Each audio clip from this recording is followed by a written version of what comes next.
სიმკაცრეზე ხშირად გითხულობთ ხოლმე ბატონო სერგო, რამდენად საჭიროა სიმკაცრე შვილების აღზრდის დროს. თქვენ რას ფიქრობთ და როგორი მამა იყავით ამ მიმართულებით?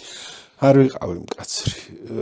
ვიყავი მკაცრი და არც იმსახურებდნენ ესენი სიმკაცრეს, მაგრამ მინდა გითხრათ, რომ არის მომენტები, აი გარდამავალ ასაკში, როდესაც ზოგიერთ შემთხვევაში საჭიროა, რომ შვილს ფეხდაფეხ მიყვეს მამა და აღკვეთოს რაღაც ისეთი ქმედება, რომელიც მას დაღუპავს მომავალში და აი იქ ლოიალობა ალბათ არ გამოვა.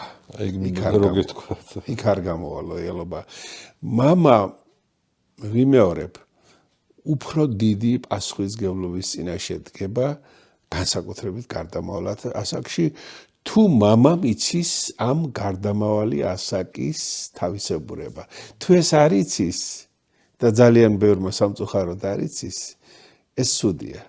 აი თუ იცის, რა საკვირველია, მიყვება ისე როგორც საჭიროა. ფსიქოლოგიაც უნდა იცოდეს, პედაგოგიკაც უნდა იცოდეს, ასაკობრივი ფსიქოლოგიაც უნდა იცოდეს.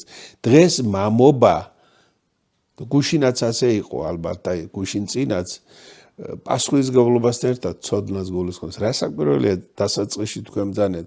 მარტო ის რომ მოიტანო საჭმელი, სასმელი და ეს არ განსაზღვრავს ყველაფერს.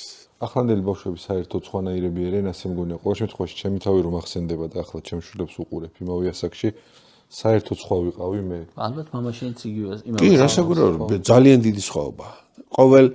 ყოველ 3-4 წელიწადში არის დიდი ნახტომი.